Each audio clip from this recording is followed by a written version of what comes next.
বাচ্চা ছেলের কথা বলে যায় শোনেন। হযরত মুআয আর মুআয দুটো ছোট ছোট বাচ্চা একদিন মদিনা নববী শরীফে নামাজ পড়তে গেছে। নামাজ পড়তে গিয়ে দেখে মদিনা নববী শরীফটাতে কয়েকজন বুড়ো বুড়ো সাহাবা ছাড়া আর কেউ মদিনা নববী শরীফে নাই। আল্লাহ নবীও নাই, যুবক সাহাবাদের দলগুলো নাই, শুধু কিছু বুড়ো বুড়ো সাহাবা রয়েছে। এই দৃশ্যটা দেখে ছোট্ট ছোট্ট দুটো বাচ্চা মহারাজ মুআয এসে আমার তিনার আম্মা জানের কাছে বলে, আম্মা জান আজকে মদিনা নববী শরীফটা এত ফাঁকা ফাঁকা কেন? আল্লাহ নবীকে দেখতে পেলাম না, সাহাবা হুজুরকে দেখতে পেলাম না, শুধু কিছু যুবক কিছু মুরব্বী সাহাবা রয়েছে। আম্মা জানের কারণটা কি?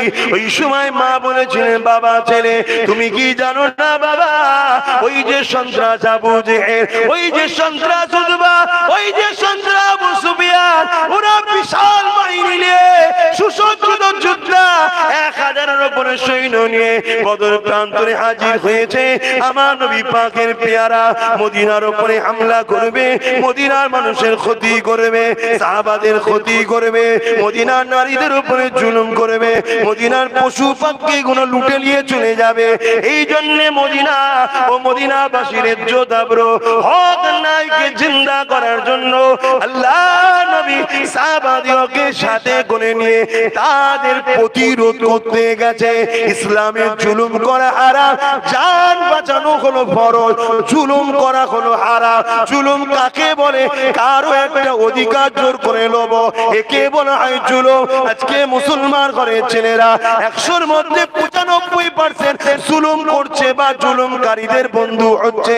উভয়টা যাবে জাহান্নামে। একজন আলেম হিসাবে, দ্বীনের দায়ী হিসাবে আমার বোঝানো দরকার আছে, জুলুম করা যেমন অন্যায়, আলেমকে সাথ দেওয়া তেমন অন্যায়, চুরি করা যেমন অন্যায়, চোরকে সাপোর্ট করা তেমন অন্যায়, মিথ্যা কথা বলা যেমন অন্যায়, মিথ্যাবাদকে সাপোর্ট করা তেমন অন্যায়, ধোঁকা দেওয়া যেমন অন্যায়, ধোঁকাবাদকে সাপোর্ট করা তেমন অন্যায়। এ আমার কওমকে জানিয়ে দিয়ে যায়, এ আমার নবীর প্রেমিকেরা, হযরত মুআয আর মুআয দুই ভাই কথাটা শোনা যায় সাথে বলে, আম্মা বড়দের বড় বড় তরোয়াল হয়, আমার কি দুটো ছোট ছোট তরোয়াল হবে না? হযরত মুআয আর মুআযের কথা শুনে মা জিজ্ঞাসা করতে লেগেছে, বাবা ছেলে রে তুমি তরোয়াল নিয়ে কি করবে? ওই বাচ্চা গুলো বলেছিল, খুজু আম্মা জান আল্লাহ নবীর দুশমন আবু জেহেলের নাম নিশানাটা মিটিয়ে দিতে চায়। আরো জোরে বলুন সুবহান আল্লাহ।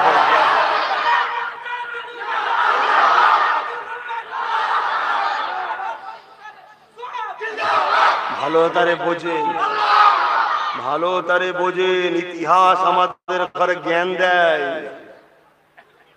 পূর্বপুরুষদের ইতিহাস জানতে হবে, না হয় আজ বিড়াল হয়েছেন কাল ইঁদুর হবেন, তারপরে খাঁচায় ভরে নিয়ে যে খোঁজ দিয়ে মারা হবে। ছিলেন তো বাঘ, হয়ে গেছেন এখন বিড়াল, দুদিন পরে ইঁদুর করে ফেলবে। শুনছেন তো নাকি? আমার কথা বুঝছেন? আমি এতটুকু শুধু আপনাদের ঘরে করছি, সেটা হলো কি, একজন ধর্মগুরু ঘরের ছেলে বা পীর সাহেব ঘরের ছেলে বা পীরজাদা হিসাবে, পীরজাদা কাকে বলে? অর্থাৎ আপনার মুর্শিদের সন্তান, যিনি ফার্সিতে পীর বলে, আরবিতে মুর্শিদ বলে, বাংলায় পথ প্রদর্শক, ইংলিশে গাইডম্যান, যে আপনাকে আল্লাহ রসুল চিনায়। কথা বুঝে আসছে? অন্য কিছু নয়। সেই মুর্শিদ কেবলার ঘরে সন্তান হিসাবে আপনাকে আমি বুঝাচ্ছি। কেন বুঝাচ্ছি? কেন আপনারা হলেন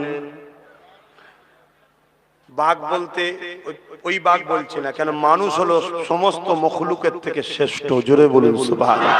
কিন্তু আল্লাহ হযরতে মাওলা আলীকে কি বলেছে? শেরে খোদা। কেন বলেছে? অর্থাৎ তার ক্ষমতা, তার থাবা বা পাঞ্জার যে তাকত, একটা মানুষকে বুঝাতে গেলে একটা জিনিসের সঙ্গে বুঝাচ্ছে। কেন? বাঘটার থাবা সবাই জানে, তার ক্ষমতাটা বিশাল, ঠিক না বেটি? এই জন্য বলা হয়। তা আমি একটা ছোট্ট উদাহরণ দিচ্ছি, শুনছেন তো সবাই? কারো ব্যথা হচ্ছে? খারাপ লিখছেন? শুধুমাত্র দুটো সম্পর্কে আপনাদের সঙ্গে আমার সম্পর্ক। একটা হলো মদিনাওয়ালা, আপনাদের ভালোবাসা আজও কাঁদছে, রওজা মুবারক মানেন তো, হায়াতুন নবী তিনি বেশাক। আর একটা হলো দাদা হুজুর, আপনাদের বাপ দাদু সবাইকে নিজের সন্তান বলে মেনেছে, যে আমার বাচ্চাইরা। সেই দুই সম্পর্কগুলি আপনাদেরকে বোঝাতে আসছি। আপনারা যদি বিজনেস করতে পারেন, আমার মেমোরিতে বিজনেস করার ক্ষমতা নেই মনে করছেন? একজন হাফেজে কোরআন তার পাওয়ার কত জানেন? একটা পুরো সৌদি আরবে যে ভাষা চলে, জান্নাতি ভাষা হলো আরবি, সেই ভাষা জের জবর নুক্তা সব যদি জেহেনে রাখতে পারে, দিলে রাখতে পারে, সে বিজনেস করতে পারে না?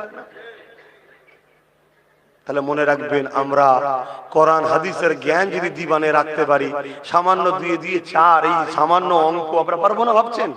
হ্যাঁ, আর এমনি আমার পড়ার জীবনের ইতিহাস জানবেন, আমি অঙ্ক খুব ভালো পারতাম, শুধু ইংলিশ একটু কাঁচা ছিলাম। আর ইংলিশ কোনোদিন শিখারও শখ ছিল না, এখন বুঝছি একটু শিখলে ভালো হতো, কথা বললে। তো সেই জায়গায় আমি যেটা বুঝাতে চাইছি, ওই দুটো সম্পর্ক আপনাদের ঘরে বাঁচাবার চেষ্টা করছি। কেন? কোনো একটা জায়গায় মনে হচ্ছে আপনারা আমরা তো একই, ঠিক না বেটি? একদিন জঙ্গলে একটা বাঘ ঘুরতে বেরিয়েছে, খুব ভালো করে মন দিয়ে শুনবেন, এতে অনেক লিভার আছে। জঙ্গলে একটা বাঘ ঘুরতে বেরিয়েছে, তা দেখছে একদল বকরি তাদের বাচ্চাদের ঘরে নিয়েও ঘুরতে বেরিয়েছে। আর ওই বাচ্চাদের মধ্যে একটা বাঘের বাচ্চা আছে, একটা বাঘের বাচ্চা আছে। সেই ছাগল বাচ্চাগুলো সবাই মিলে বাঘের বাচ্চাটাকে গুঁতো হচ্ছে, আর বাঘের বাচ্চাটা ছুটে ছুটে পালাচ্ছে। বাঘটা দেখি খুব দুঃখ পেয়ে গেল, হাই রে আমার জাতের কি হাল, আমরা একটা হুঙ্কার মারলে পুরো জঙ্গলে ছাগল, ছাগলের ধাড়ি বাচ্চা সব পালায়, ওর আজকে এই হাল কেন?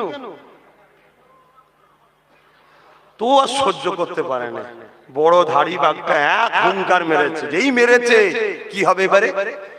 সব ছাগল তার বাচ্চা টাচ্চা ছুটছে, তো এই বাঘের বাচ্চাটাও ছুটছে। তখনই বুঝতে পেরে গেছে ওর অস্তিত্ব জানেন ও কে, তাই ছুটে গিয়ে বেড দিয়েছে। তুই যাচ্ছিস কোথা? তুই তো দলের নয়, দাঁড়া। শোনো হেসুরি, বিরাট শিক্ষার ব্যাপার আছে, বাচ্চাগুলো শোনো, সব লাইফ বরবাদ। একটু একটু ছেলের হাতে মোবাইল দেখেন না, ওদের থেকে ভারী কি হবে দশা।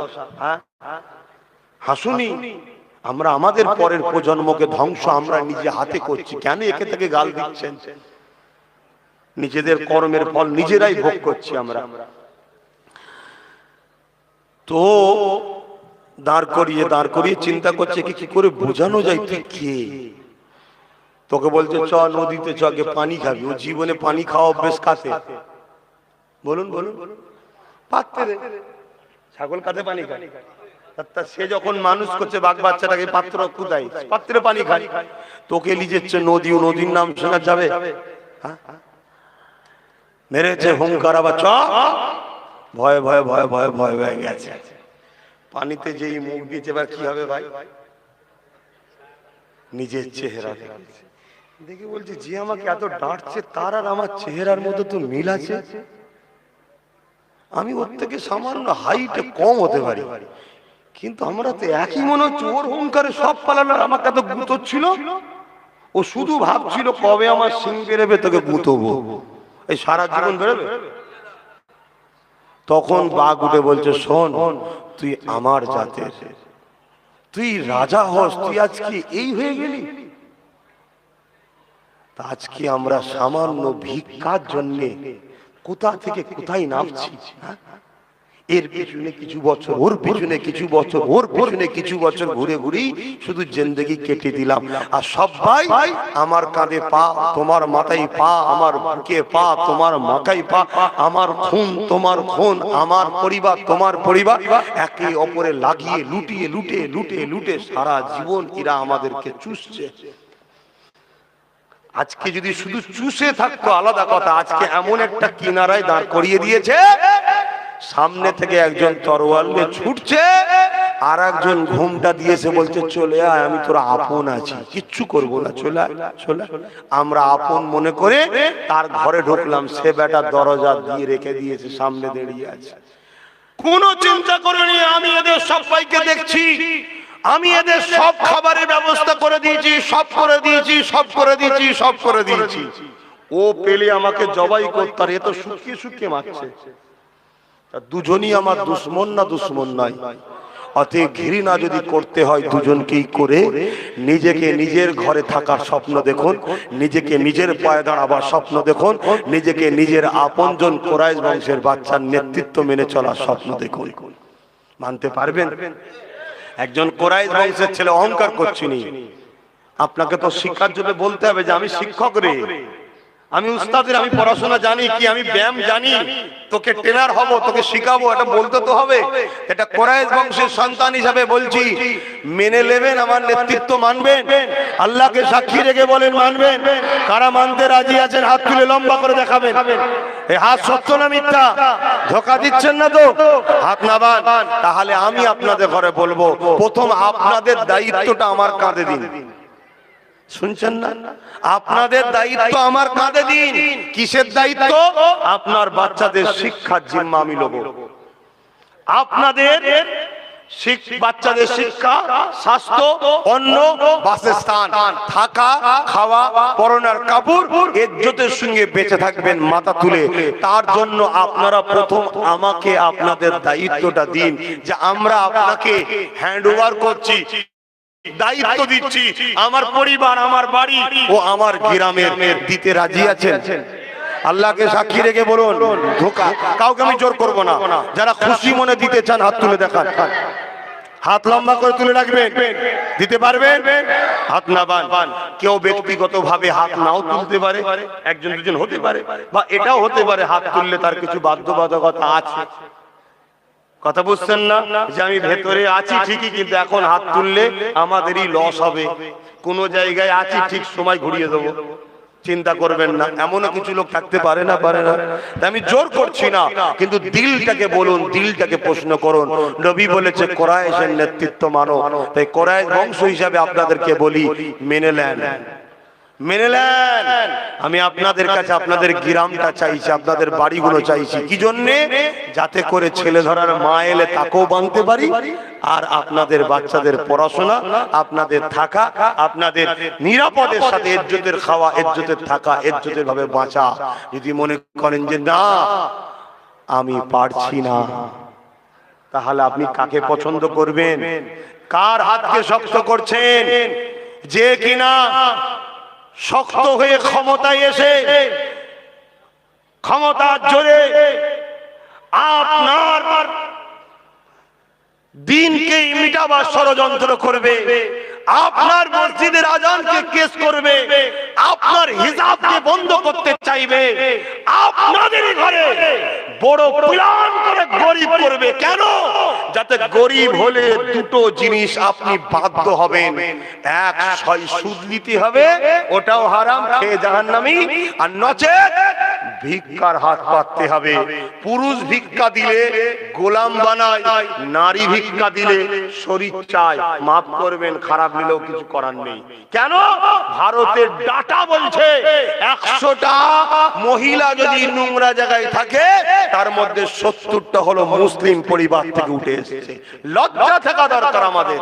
অথচ পার বছরে আমাদের ব্যক্তিগত টাকার অঙ্ক হলো 22,000 কোটি টাকা। আমরা ভিখারি কেন? আমরা ভিখারি একটাই কারণে, আমরা পরের বাপকে বাপ বলে বেড়াই। অতএব যদি ভালো চান, একটা সুযোগ দিচ্ছি, পরিবর্তন হন। গ্রামগুলো আমায় দেন, আপনাদের হয়ে আমি আছি, দেখাশোনা করব, আসবো, যাব, সব দেখব। যদি মনে হয় না, আব্বাস সিদ্দিকী দ্বিতীয়বার আর বলতে আসবে না। আপনি উপজে উপজে দিতে চাইলো লোভ না। কেন? মরা ছেলে নিয়ে লাভ নাই, এটা শেষ চান্স, এর পরে আপনারা চান্স পাবেন না। আমি আপনাকে বলে রাখলাম, মিলিয়ে নেবেন, আপনি মিলিয়ে নেবেন, বেশি নয়, আর 2 থেকে 3টে বছর মিলিয়ে নেন। তারপরে আপনার চান্স শেষ। যেটা নিয়ে খুব গর্ব করেন তো, আমি যাকে খুশি দেবো, হুজুর কেন বলবে, ওটার গার গুড়া মেরে দেবে। চিন্তা করুন, ও গুড়া মেরে দেবে। আর তুমি যদি এই সময় দাও, অলরেডি সুপ্রিম কোর্টে কেস করা আছে, একজনই করে রেখেছে, সেটা আমার ছোট ভাই। যদি এই সময় দাও, আরো যদি 2-5 হাজার গ্রাম পেয়ে যায়, 2-5 হাজারকে বলে তোরাও কেস করে রাখ। লড়াইটা একটু জোর হবে। কি গো আব্বারা, বুঝতে পারছেন তো নাকি? না আপনাদের কিছু কষ্ট হচ্ছে? তাহলে বাপ যখন কষ্ট পাচ্ছে না, তাহলে আমি আর বলছি না। কষ্ট পেলে না, একটু বুঝাতে হতো। বুঝে যখন গেছে, আর বুঝাবার দরকার নেই। আমি দুঃখিত, আমি বিদায় নেব। কেননা ঈশান নামাজও আছে। আর আমার ভাই, আগেই বলেছি, আমার দাওয়াত দুটো ছিল, আমি দুটো করে মাহফিল করি, এর বেশি নেই না। কিন্তু আমার ভাইয়েরা হাজারো রিকোয়েস্ট করেছে, অনেক রিকোয়েস্ট করেছে। কোথায় গেল? আরো সব কোথায় গেল? ওই সব যাই হোক, সেই জন্যে আমি ফেলে দিতে পারলাম না। কেন, আবার ঘরের কাছে বেশি দূর নয়, তাই আসলাম, একটু বললাম। 2-5 মিনিট আপনাদের দুনিয়াবি জিন্দেগির ভালোর জন্য আমি বললাম। কেন, আমার দায়িত্ব আছে ভাই। এ কম এত অশিক্ষিত কেন বলুন? এখানে এত লোক বসেছেন, কটা এমএ পাস আছে বলুন? একটু হাত তুলে বলবেন কে কে এমএ পাস আছে। দেখুন, বলতে পারছেন না কেন?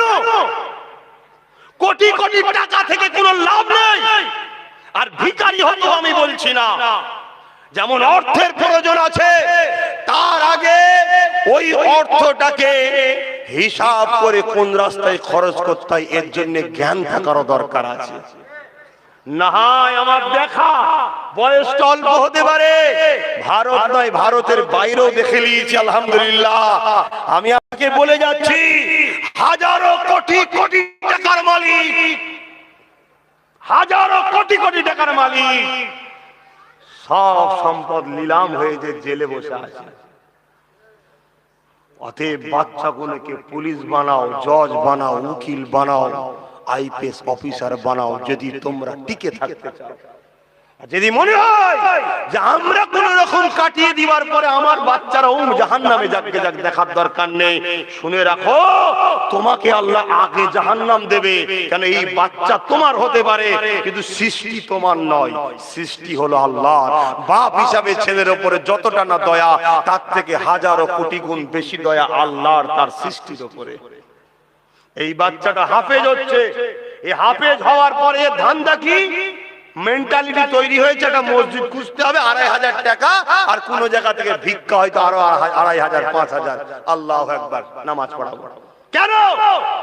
এই বাচ্চাটা যদি আরবি কোরআনটাকে পুরো দিমাগে সিনাই রাখতে পারে, তাহলে ব্রেনটা কত স্বচ্ছ পরিষ্কার।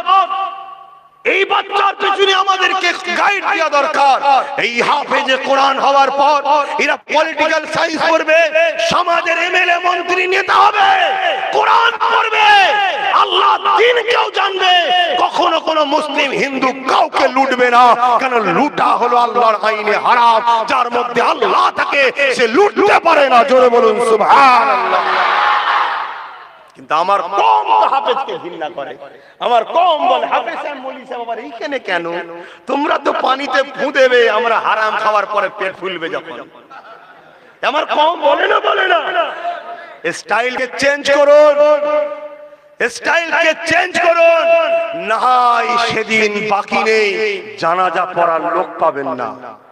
যদি বলেন কেন আপনারা কি স্ট্রাইক করবেন নাকি? না বন্ধু, আমরা কেন স্ট্রাইক করব? আমাদের দিলে আল্লাহ আছে, আমরা দুশমনকে পানি পান খাওয়ানো অভ্যাস আছে। কিন্তু ইতিহাস বেশি দিনের নয়। আজ থেকে যখন ব্রিটিশ এদেশে রাজত্ব করত, যখন ফুরফুরা, দেওবন্দি এবং তাবলীগ জামাত, এই তিন দলেরই ইমাম হযরতে আব্দুল আজিজ মুহাদ্দিস দেহলভী রাহমাতুল্লাহ আলাইহি যখন বলেছিল ব্রিটিশদের বিরুদ্ধে লড়াই করতে হবে, তখন ব্রিটিশরা দেখলো মোল্লা যখন খেপেছে, এটা তো ইমানি জোরে খাপবে, একে তো আর পয়সা দিয়ে কেনা যায় না, একে তো লুটা যায় না, একে তো দমিয়ে দেওয়া যায় না, একে তো কামানের সামনে বসিয়ে উড়িয়ে দেওয়া যায় না। কেন এরা কামানের সামনে, বন্দুকের সামনে যখন দাঁড়ায়, এরা জান্নাত দেখতে পায়, তাই মরার জন্য আরো উৎসাহিত হয়। তাই তারা এই ভয়েতে তৎকালীন সময়ে আর দিনের উলামা কিছু কম বেশি 50, 60, 70 হাজার উলামাকে মেরে দিয়েছে। ওই যখন মেরেছে শুধু উলামা মানে নে, কারো মুখে যদি একটু দাঁড়ি থাকে মৌলভী সাহেব মতো লাগে, তাকেও মৌলভী সাহেব মনে করে মেরে দিয়েছে ব্রিটিশরা। এত আলেম হাফেজকে মেরেছে। জানাজা যখন হয়ে গেছে 20, 30, 50টা গ্রামে কোনো মৌলভী সাহেব খুঁজে পাইনি, তাই জানাজা পর্যন্ত পড়াতে পারেনি। তোমরা যদি না জাগো কাল এরা আমাদেরকেও মেরে ফেলবে। দেখছেন না আমার মরহুম বাপটাকে গাল খাওয়াচ্ছে, পীর আল্লামা হাবিবুর রহমান সিদ্দিকীকে গাল খাওয়াচ্ছে। হাবিবুর রহমান সিদ্দিকী কি করেছে? সে তো মানুষের জন্য দোয়া করেছে। সে আজ যতদিন ছিল দ্বীনের খেদমত করেছে, যে যতদিন ছিল মানুষের কাছে কাছে কওমের কথা বলেছে, দোয়া চেয়েছে কল্যাণের জন্য। আজকে সেই ব্যক্তিটা মারা গেছে, তাকেও আজকে গাল পাচ্ছে। কিসের জোরে? এদের পাওয়ার আছে, পাওয়ার। ওই পাওয়ারটা আমরাই এদেরকে দিয়েছি। এদেরকে যদি আগামীতেও দেন আল্লাহর কাছে আপনাদেরকে জবাব দিতে হবে বলে দিয়ে গেলাম। তাই আপনারা পরিবর্তন হন। এই সকল সন্ত্রাস, জালিম, ইসলাম বিরোধী, কোরআন বিরোধী আবার আপনারা ফলো করেছেন কি জানি না। কেউ বক্তব্য দিতে দিতে চাচাকে তো শুধু গাল পেরেছে একজন, তা শুধু নয়, কেউ আবার বক্তব্য দিতে দিতে বলছে কি একজন পীরজাদার নাম তো বললো, আরো 2-3টে পীরজাদার নাম বললে কষ্টটা কম হতো। কেন? পীরজাদারা তো লড়াই করবে অন্যায়ের বিরুদ্ধে, এটা নিয়ম। কিন্তু ঠিক দেখুন সুট পয়জন কি, যে কিছু 20, 25, 30টা মাদ্রাসার ছোট ছোট ছেলে তারাও দেখি আমার পিছনে লেগেছে। শয়তানি বুদ্ধি দেখুন, যেমন একটা সম্প্রদায়ী দল মাদ্রাসাকে বুলডোজার দিয়ে ভাঙছে, এদেরও মেন্টালিটি দেখুন কত সাম্প্রদায়িক। ঠিক ঘুরিয়ে ঘুরিয়ে মাদ্রাসাকে গুঁতোতে দিল। আজকে বড় হাফেজ সাহেব হুজুরের মাদ্রাসা, এই মাদ্রাসার অভিভাবক আছে না নাই, গার্জেন আছে না নাই, কমিটি আছে না নাই, বাচ্চারা অত সহজে বাইরে বেরোতে পারে? জোরে বলেন। মাদ্রাসাটা রুলস নিয়ম আছে, শিক্ষক থাকে, শিক্ষকের বিনা এজেন্টে বাইরে বেরোতে পারে না। যদি এই মাদ্রাসাই হতে পারে এশিয়া মহাদেশের দ্বিতীয় তীর্থভূমি ফুরফুরা, সেখানকার মাদ্রাসায় বাচ্চারা পড়াশোনা করে, যে যখন খুশি বেরিয়ে পড়বে। এইভাবে মাদ্রাসাকেও এরা সমাজের কাছে বদনাম করতে চাইছে। এরা বুঝাতে চাইছে ছোট্ট ছোট্ট বাচ্চা মাদ্রাসার ছাত্র, বলেছে না বলেনি? ছোট্ট বয়সে মাদ্রাসার ছাত্র যদি ক্যারেক্টার এমন হয়, কাউকে দেখলে চোর চোর বলে তাড়া করা, তাহলে ও বড় হলে তো আতঙ্কবাদী হবেই। এটাই তো মানুষকে বোঝানো হলো। অতএব বাপ হাত জোর করব না, আর পায়ে ধরে বলে যাচ্ছি বলবো না। নবী বংশের বাচ্চা, কোরাইশ বংশের ছেলে, আমার বাপ দাদু গোষ্ঠী 14 পুরুষ যত পিছনে যাবেন, যুগে যুগে আপনাদের ঘরে বাঁচাবার চেষ্টা করেছে। তাই বাঁচাবার চেষ্টাই বলে গেলাম, গিরামটা দেবেন, মা ঘরগুলো দেবেন, আপনাদের পাশে দাঁড়াবো। আর নচেত আল্লাহকে সাক্ষী রেখে বলে যাচ্ছি, আপনি আপনার মতো যখন ভাবতে শিখেছেন, আমাকেও নতুন করে ভাবতে হবে। কার জন্য মরছি, কার জন্য কষ্ট করি, কার জন্য কাঁদি, কার জন্য দোয়া করি, সে যদি নিজের দায়িত্বই না আমাকে দেয়, তাহলে অত ভাবার আমার কি দরকার? ঠিক না বে ঠিক গো? তবে পরিস্থিতি কিন্তু একটু চোখ খুলে দেখুন কি হচ্ছে। আর যখনই কোন রাস্তা খুঁজে পাবেন, একটা রাস্তা শুধু বলবে কি, তোরা ওরকম করিসনি, তোরা ওরকম করলে না ওই ছেলে ধরায় ঢুকে পড়বে। বুঝতে পারছেন না? একটু ছেলে ধরায় ম্যাটারটা একটু খুলে বলবো, অসুবিধা হচ্ছে না তো? 5 মিনিটের মধ্যে বলে দিচ্ছি। আচ্ছা ধরুন এই গ্রামটার দায়িত্ব আপনারা আমাকে দিলেন, বোঝার জন্য বলছি। এই গ্রামে যদি কোনো বাচ্চা পয়সার অভাবে পড়তে না পারে, ওর জন্য দোষীকে আমি, কেন আমি দায়িত্ব নিয়েছি। কথা বুঝছেন না? বলেন এই গ্রামে কোন রোগী বিমারে আছে, পয়সার জন্য চিকিৎসা করতে পারে না, স্বাভাবিক এই গ্রামের দায়িত্বে যদি আমি থাকি, তাহলে আমি দোষী। আমার গাফলতি, ইচ্ছা করে আমি করিনি। আচ্ছা এই গ্রামে যদি ঘন ঘন চোর পড়ে, তো এতেও কি আমি দোষী নয়? হ্যাঁ দোষী। কেন? আপনি তো পাহারা দেবেন, সব দেখবেন বলেছেন। ঠিক না বে ঠিক গো বাপ? তাহলে আজকে বলুন, গ্রামটা এই দায়িত্বে আমি, এই গ্রামে তো ছেলে ধরা ছিল না, হঠাৎ করে ছেলে ধরা যখন ঢুকছে তাহলে নিশ্চয়ই আমার সঙ্গে সেটিং না থাকলে ঢুকতে পারে? বোঝার জন্য বলছি, বুঝতে পারছেন না পারেন? ধরুন আপনার বাড়িতে বিকেল বেলা একটা ডাকাত এসেছে, সে বলছে ভাই ভাই দরজা খোলো। আপনি বলছেন কে? সে বলছে আমি ডাকাত। খুলবেন দরজা? কথা বলুন। আবার পরের বছরে এসছে, কে? ডাকাত। খুলবেন? আবার এসছে, কে? ডাকাত। খুলবেন? এভাবে বেচারি প্রায় 50-60 বছর কম বেশি ধরে আপনার ঘরে ঢুকতে চেয়েছে। ডাকাত ঢুকতে পারে? বুঝতে পারছেন না পারেন? ঢুকতে পারেনি। তখন ডাকাত ঠান্ডা মাথায় চিন্তা করলো কি করা যায়, ঢুকতে তো কোনোভাবেই পাচ্ছি না। কিন্তু এই ঘরের মেন মহানায়ক যারা যারা সবকিছু এই ঘরের ম্যানেজ করে তারা কিন্তু মুসলিম সম্প্রদায়। এদের ক্ষমতা আছে, এরা লড়াই করে, এরাই মারপিট করে, এরাই লোটে, এরাই বাক্সলে পালায়, এরাই ছাপ্পা মারে, মেন এরা। তখন ডাকাত দেখলো কি করা যায়, ঢুকতে তো কোনোভাবে দিচ্ছে না। তখন ডাকাত কি করেছে জানেন? প্ল্যান করে তাদেরই দলের একটা চাচিকে পাঠিয়েছে, ঘুমটা দিয়ে। চাচি এসছে, এসে বলছে কে? বলছে তো চাচি এসছি, দরদি খুব রে, খোল রে দরজা খোল। ও ঘুমটা দিয়ে আমাদের ঈদগায় চলে যায়, ইফতারে চলে যায়, ঘরে চলে যায়, আমাদের বাড়ি বাড়ি ঘরে আর করে হ্যান করে। আমরা ভাবছি বিরাট দরদি তো। আর ও ঘরের মধ্যে থেকে রাত যেই হয় আমি ঘুমিয়ে পড়ি, দরজা খোলে একটা করে ডাকাত ঢুকায়, দরজা খোলে ডাকাত ঢুকায়, দরজা খোলে ডাকাত ঢুকায়, দরজা খোলে ডাকাত ঢুকায়। যারা ছিল না তারা এখন অনেক হয়ে গেছে, সব গোপনে গোপনে সেজে বসে আছে। আর চাচির আর একটা ডিউটি আছে। কি ডিউটি? একবার হাতের আর পায়ে দড়ি দিয়ে বাঁধতে হবে আমাদের ঘরে, বাঁধা পর্যন্ত ডিউটি। আর ডাকাত পুরো রেডি হয়ে গেছে, এখন শুধু বাঁধবে, ফেলে দেবে। যেমন কুরবানির পশু বাঁধা হয়ে গেলে মলি সাহেব যায়, আগে যাই না কেন, আগে যদি দেখে ফেলে গরু। আর এমনি তো আমরা গরু, শুনেছেন না গরু?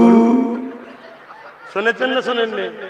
তা হাতটার পাটা শুধু বাঁধতে বাকি আছে, বাকি সব হয়ে গেছে, সব রেডি হয়ে গেছে। আপনি কি ভাবছেন যদি রুহুল আমিন সাহেব দাদা হুজুরের খলিফা ফুরফুরাই কত লোক হয়েছে যদি আসমানে লিখা দেখতে পায়, আরে দাদা হুজুরের খুন আছে একটু হলেও দেখতে পায়, ঢুকে গেছে সব রেডি, শুধু রেডি, শুধু হাত পায়ে দড়িটা বাঁধতে বাকি আছে। পিরাই পিরাই জায়গায় বেঁধে ফেলে, আমি যে খুলে দিই, তাই আমার উপরে রাগ বেশি। আমাকে বলেছিল তুমি খুলুনি কি নেবে বলো, তুমি খুলুনি কি নেবে বলো। আমি বলেছি আমি ভালোবাসি, ধোকা দিতে পারবো না। কথা বুঝছেন না, বোঝেন না? এই যেদিন বেঁধে ফেলবে তখন ওই কুরবানির পশু দেখবেন ভ্যাল ভ্যাল করে চেয়ে থাকে, আমাকে আপনাকেও চেয়ে থাকতে হবে। এখনো খোলা আছে, সামনের দিন আসছে, ধূপা হবেন না রান্নি হবেন আপনি জানেন, ধূপা হবে না রান্নি হবে আপনি জানেন। গ্রাম যদি দেন বিপদে পাশে আছে, আর না হয় যেটা ভালো লাগে সেটা করুন। কার কার কষ্ট হয়েছে, কার কার কষ্ট হচ্ছে বল, হতে পারে আপনি যদি কিছু ভুল বোঝেন বলুন না, অসুবিধা কি আছে? ঝগড়া করবেন কেন? জানতে পারেন একে অপরে, এই জানাটা তো অন্যায় নয়। কথা মাথায় ঢুকলো, বিদায় নিলাম। একটু সালাম দেবো, দোয়া করব, একটু সালাম দেবো, দোয়া করবো। ইয়া নবী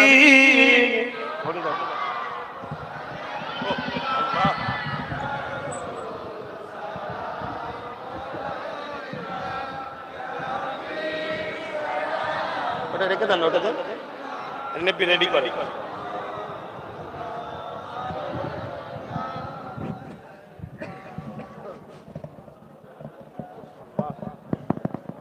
আব্বারা ঈশার নামাজ হবে, নামাজের পর জলসা হবে, তাই তো? ঈশার নামাজ তারপরে জলসা হবে। আলহামদুলিল্লাহ। আসেন, এই সালাম দেওয়া হলো কোরআনের হুকুম। সালাম দেয়া কি? কোরআনের হুকুম। দাঁড়ানোটার নাম হলো কিয়াম, দাঁড়ানোটার নাম সালাম নয়। কেন? সল্লু দরুদ পড়ো, সাল্লিমু সালাম দাও। তাহলে দাঁড়ালেন কেন? এটা হচ্ছে আদব। দাঁড়ানোটা কি? আদব। আদব করলে সওয়াব হয়, গুনাহ হয় না। যদি কেউ বসে দেয় ঝগড়া করবেন না।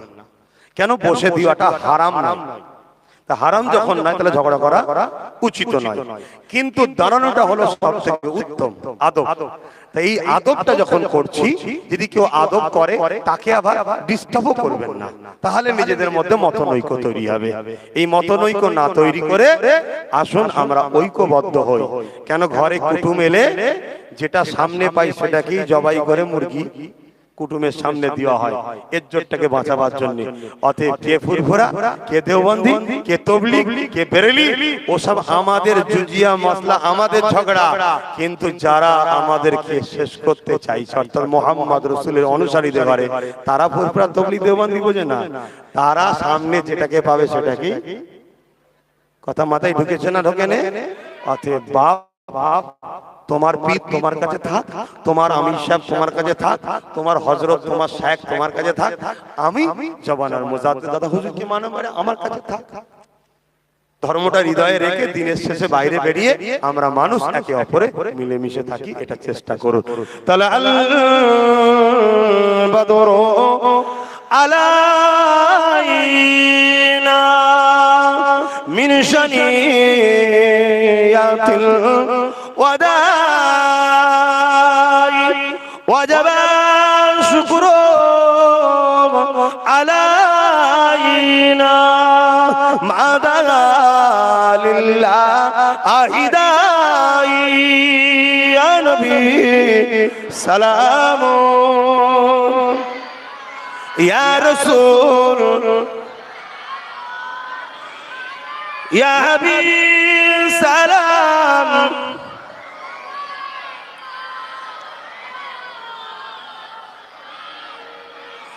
কঠিন হাসরের দিনে কি আছে মোদের কপালে, গুনাহগার উম্মত আপনার লইবেন সঙ্গে মাশরে, ইয়া নবী সালাম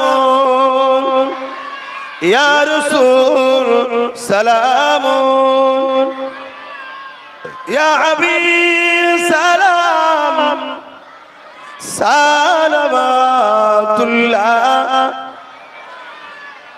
একটু ছোট করে দোয়া করবে, একটা মিনিট বসেন, একটু ছোট করে দোয়া।